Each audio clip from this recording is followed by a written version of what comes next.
Break के बाद आप सभी का एक बार फिर से स्वागत है। आगे बढ़ते हैं खबरों की ओर। झारखंड विधानसभा चुनाव का ऐलान होते ही झारखंड में सियासी गहमागहमी शुरू हो गई है। बीजेपी प्रदेश अध्यक्ष बाबूलाल मरांडी धनबाद दौरे पर पहुंचे, जहां उन्होंने कार्यकर्ताओं से विधानसभा चुनाव को लेकर बात की। साथ ही मौके पर बाबूलाल मरांडी परिवारवाद पर भी जमकर बरसे। उन्होंने हेमंत और कल्पना पर जमकर निशाना साधा। किसकी जुम्मे है वही उसकी जवाबदेही उसके पास। अरे जेएमएम को क्या आरोप लगाएंगे? उनको तो लगता है कि चुनाव बुरी तरह से हार रहे हैं, डरे हुए हैं, इसीलिए अभी से उन्होंने ये शुरू कर दिया कि इलेक्शन कमीशन के साथ मिले हुए हैं। कि भाई क्या मिले हुए इलेक्शन कमीशन के साथ? कोई तो बतावे क्या प्रूफ है? क्या? अरे वो तो दोनों वही है। क्या बोले? बबली और बंटी और बबली कौन है? नाम मैं नहीं लूंगा। पति पत्नी दोनों है। 5 साल तक दोनों ने इस झारखंड की लोगों को ठगा है। जैसे बबली और बंटी क्या करते थे, एक ठगते थे, फिर दूसरा तरीका निकालते थे लोगों को ठग।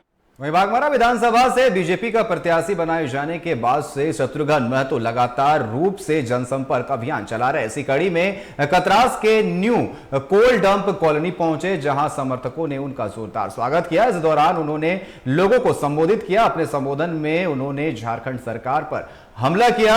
अपने संबोधन में उन्होंने हेमंत सरकार की मैया सम्मान योजना को लॉलीपॉप का नाम दिया।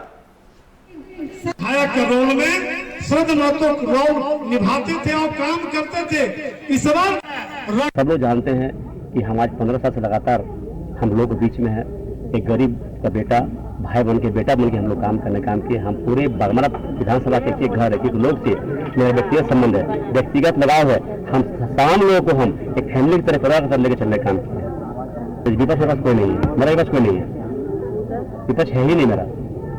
और जितनी योजनाएं जो हेमंत सोरेन सरकार कांग्रेस सरकार लाई है, मैया समाज योजना, ये योजना सिर्फ और सिर्फ ढकोसला है, चुनावी लॉलीपॉप है। यही चुनाव खत्म होगा वो। कोयला राजधानी धनबाद में भी सियासी सरगर्मी जो है तेज हो गई है। यहां पर आरोप प्रत्यारोप का सिलसिला चल रहा है। कहीं ना कहीं वार पलटवार किया जा रहा है। ऐसे में जिस तरीके से कल्पना सोरेन टुंडी पहुंची हुई थी, ऐसे में आज बीजेपी के प्रदेश अध्यक्ष बाबूलाल मरांडी धनबाद पहुंचे हुए थे, जहां उन्होंने पलटवार करते हुए बंटी बबली वाला बयान फिर से दिया है। और इस पर अधिक बात करने के लिए हमारे साथ लाइव जुड़ चुके हैं धनबाद से हमारे संवाददाता प्रकाश। जिस तरीके से चुनावी बिगुल बच चुका है, कल से दूसरे फेज का नामांकन शुरू होना है। ऐसे में जो स्टार प्रचारक है उसकी लिस्ट भी जेएमएम की तरफ से जारी कर दी है। हालांकि इससे पहले कल्पना सोरेन टुंडी पहुंची हुई थी, आज बाबूलाल मरांडी धनबाद पहुंचे। ऐसे में देखने को लग रहा है जिस तरीके से कल से नामांकन प्रक्रिया शुरू होने वाली है, कहीं ना कहीं अब जो स्टार प्रचारक है वो लगातार धनबाद का दौरा करते रहेंगे। और कोयलांचल में इस बार जो चुनाव है काफी तेजी से जिस तरीके से यहां पर गहमागहमी देखने को मिल रही है।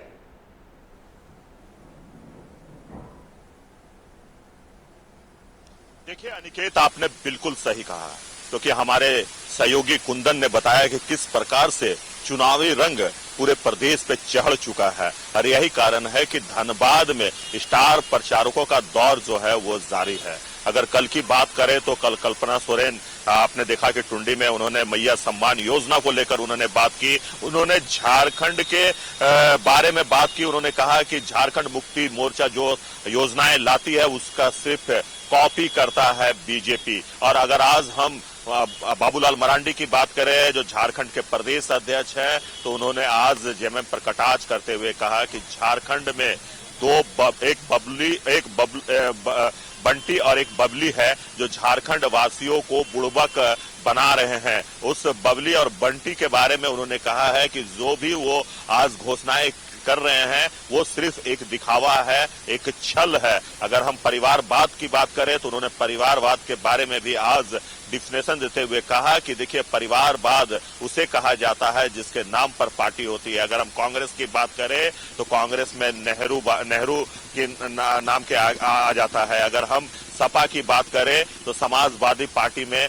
मुलायम सिंह के नाम से जोड़ा जाता है। अगर हम आरजेडी की बात करें तो लालू प्रसाद यादव के नाम से जोड़ा जाता है। और अगर हम जेएमएम की बात करें तो जेएमएम को शिबू सोरेन के नाम से जोड़ा जाता है, तो इसे परिवारवाद कहा जा सकता है, इसे परिवारवाद लोग कहते हैं। परिवारवाद ये नहीं है कि किसी के भाई को टिकट मिल गया, किसी की बेटी को टिकट मिल गया या फिर किसी की बहू को टिकट मिल गया, ये परिवारवाद नहीं है, बल्कि ये संगठन विस्तार का एक कार्यक्रम है और उस दौरान उन्हें टिकट दिया गया है। तो देखिए, स्टार प्रचारकों का दौर जो है वो अब कोयलांचल में जारी हो चुका है। और अगर हम धनबाद की बात करें तो कल से नामांकन शुरू हो जाएगा और ऐसे में सुरक्षा की अगर हम बात करें तो सुरक्षा का पुख्ता इंतजाम जिला प्रशासन के ओर से किया गया है। अगर हम चेक पोस्टों की बात करें तो कई सारे चेक पोस्ट जो है वो जिला प्रशासन के ओर से बनाए गए हैं, जहां कड़ी सुरक्षा निगरानी रखी गई है। बाहर अन्य राज्य से आने वाली गाड़ियों की वाहनों की जांच की जा रही है और 3 शिफ्ट पे वहां पे जो अधिकारी हैं वो कार्य कर रहे हैं। अगर हम जिला के अंदर की बात करें, हम मुख्य सड़कों की चौराहों की बात करें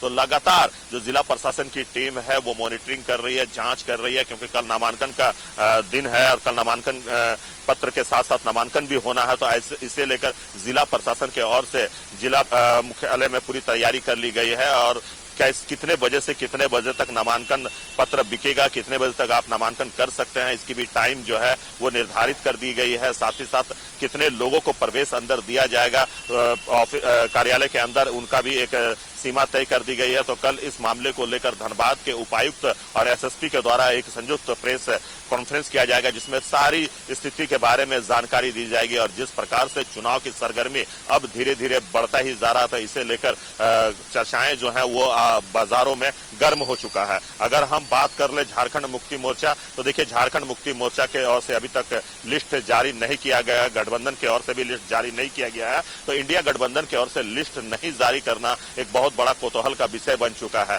आखिर इंडिया गठबंधन क्यों नहीं अपने प्रत्याशियों का लिस्ट जारी कर रहे हैं, जबकि एनडीए के ओर से 66 प्रत्याशियों का लिस्ट जारी कर दिया गया है, आजसू के ओर से प्रत्याशियों का लिस्ट जारी कर दिया गया है, लेकिन आखिर इंडिया गठबंधन के ओर से लिस्ट क्यों नहीं जारी किया जा रहा है। तो कहीं ये कहा, जो हमारे सूत्र हैं वो बताते हैं कि आज भी इंडिया गठबंधन के जो नेता हैं, लोग हैं, वो वेट एंड वॉच कर रहे हैं, क्योंकि जिस प्रकार से एनडीए के लिस्ट आने के बाद पार्टी में इस्तीफे के एक दौर चल गया है, बड़े नेताओं में एक भगदड़ सी मच गई है, जिन्हें टिकट नहीं दिया गया है, वो अब जेएमएम या कांग्रेस अन्य पार्टियों के शरण में जा रहे हैं। तो ऐसे में उन लोगों को साधने का, उन नेताओं को साधने का प्रयास जो है वो इंडिया गठबंधन की ओर से किया जा सकता है। यही कारण है कि इंडिया गठबंधन की ओर से अभी तक लिस्ट जारी नहीं किया गया है और यही कारण है कि आज तक लोग वेट करते रह गए हैं। लगातार एक दूसरे से पूछा जा रहा है, मीडिया वालों को फोन करके ये पूछा जा रहा है कि कब लिस्ट जारी होगा, कितने बजे से ये लिस्ट जारी किया जाएगा, लेकिन अभी तक लिस्ट जारी नहीं किया गया है।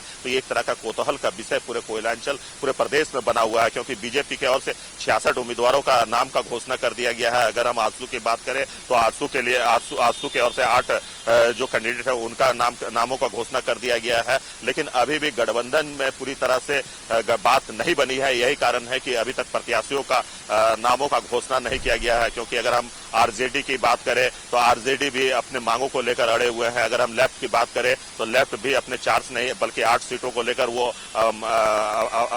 पीछे नहीं हट रहे हैं। तो ऐसे में सरकार के साथ बात अभी भी चल रही है। जेएमएम और कांग्रेस लगातार अपने सहयोगियों को मनाने का प्रयास कर रही है। आखिर क्या वजह है, क्यों नहीं लिस्ट जारी कर रहा है, ये तो एक दो दिन में साफ हो ही जाएगा, क्योंकि कल का अगर नामांकन की बात करें तो कल नामांकन का दिन है, पहला दिन है। और ऐसे में भाजपा के जो प्रत्याशी हैं अब वो अपने क्षेत्र में दौरा भी करने लगे हैं, अब जनसभा, नुक्कड़ सभाओं का भी वो आयोजन कर रहे हैं, बड़े नेताओं का भी आगमन हो रहा है। तो ऐसे में कांग्रेस के लिए अगर बात कर ले, अगर हम इंडिया गठबंधन की बात कर ले तो कहीं देर ना हो जाए। एक पुरानी कहावत है कि पहले आप करते करते कहीं देर ना हो जाए। ऐसा ना हो कि जो गठबंधन, जो एनडीए से छूटकर गठबंधन में लोग आ रहे हैं उन्हें भी टिकट के आस में वो आ रहे हैं, उन्हें भी टिकट ना मिल पाए, और जो प्रत्याशी पहले से तैयार है मैदान में उतरने के लिए, हो सकता है कि उन्हें भी। प्रकाश, अगर हम धनबाद की बात करें तो धनबाद में 6 विधानसभा क्षेत्र है। हमने देखा है कि पिछले 1.5 दशक से जो है 6 विधानसभा क्षेत्र है, इसमें से लगभग विधानसभा क्षेत्र में बीजेपी का कब्जा रहा है। और जिस तरीके से बीजेपी ने अपने पुराने जो यहाँ पर सिटिंग विधायक है उन पर भरोसा जताया है, जो पुराने प्रत्याशी है उन पर भरोसा जताया, और जिस तरीके से हम अगर बाघमारा की बात करें, इसको लेकर के कुछ सवाल भी उठ रहे थे। जिस तरीके से सांसद बनने के बाद डुल्लू महतो के भाई को, शत्रुघ्न महतो को इस बार टिकट दिया गया, उन्होंने भी आज पीसी की और इस दौरान उन्होंने साफ तौर पर सरकार की जो है मैया सम्मान योजना है इस पर निशाना साधा। कहीं ना कहीं हम देख रहे हैं कि जो बीजेपी के जो बड़े नेता है लगातार मैया सम्मान योजना पर निशाना साध रहे और आरोप लगा रहे हैं राज्य सरकार पर कि इलेक्शन आते ही इस तरीके की योजना लाई गई। कहीं ना कहीं ऐसा तो नहीं है कि बीजेपी के जो बड़े नेता है, चाहे जो भी प्रत्याशी है, वो मैया सम्मान योजना से डरे हुए नजर आ रहे हैं? देखिए अनिकेत, आपने बिल्कुल सही कहा है, क्योंकि अगर हम मैया सम्मान योजना की बात करें, जिस प्रकार से खाते में 3 महीने तक लगातार पैसे डाले गए हैं, तो उसे लेकर कहीं ना कहीं बीजेपी डरी हुई है। और यही कारण है कि बीजेपी जेएमएम के कॉपी पेस्ट में लगी हुई है। अगर हम बात कर ले मैया सम्मान योजना, तो देखिए मैया सम्मान योजना के तहत महिलाओं को लाभ पहुंचाने का जो कार्य किया गया जेएमएम की ओर से, वो काफी महिलाओं के लिए वोटिंग के अगर आधार पर हम देखें, पार्टी के आधार पर देखें, तो कहीं ना कहीं बीजेपी को नुकसान पहुंचता हुआ दिख रहा है। यही कारण है कि बीजेपी की ओर से गोगो दीदी का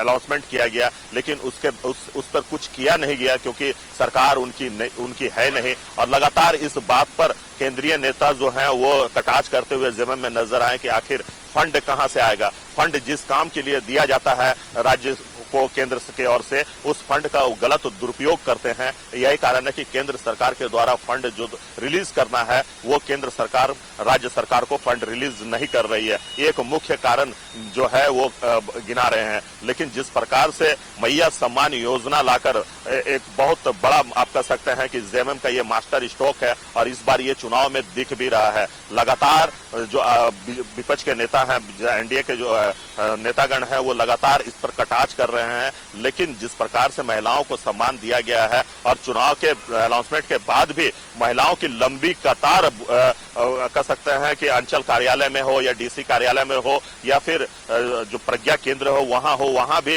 महिलाओं की लंबी कतार लगी हुई थी। किन्हीं का नाम में कुछ गड़बड़ था, किसी का स्पेलिंग मिस्टेक था, तो सुधारने के लिए भी काफी लंबी लाइन वहां लगी हुई थी। और हमने देखा कि किस प्रकार से महिलाएं जो हैं वो काफी उत्साहित नजर आ रहे थे। उनका कहना है कि अगर हमारे पड़ोसी को मिला है तो हमें भी 1000 रुपया मिलना चाहिए। और इसी को लेकर महिलाएं जो है वो कतारबद्ध होकर अपना पैसा लेने के लिए वो या तो ब्लॉक। जी प्रकाश, बिल्कुल आपने सही कहा। जिस तरीके से मैया सम्मान ये जो योजना है, कहीं ना कहीं ये जेएमएम के लिए मास्टर स्ट्रोक साबित हो सकती है। फिलहाल आपका हमारे साथ जुड़ने के लिए और तमाम जानकारी देने के लिए आपका बहुत बहुत धन्यवाद। तो पूरे राज्य सहित कोयलांचल में भी यहां पर विधानसभा चुनाव को लेकर के गहमागहमी देखने को मिल रही है। कल से कोयलांचल में अगर हम बात करें, दूसरे फेज में चुनाव होना है, ऐसे में कल से नामांकन प्रक्रिया शुरू होने वाली है। ऐसे में जो है स्टार प्रचारक जो है सभी पार्टियों के, वो अब कोयलांचल का दौरा करने लगे हैं और वोट बैंक को साधने में लगे हुए हैं। फिलहाल अभी के लिए बस इतना ही। बने रहे टी45 के साथ। नमस्कार।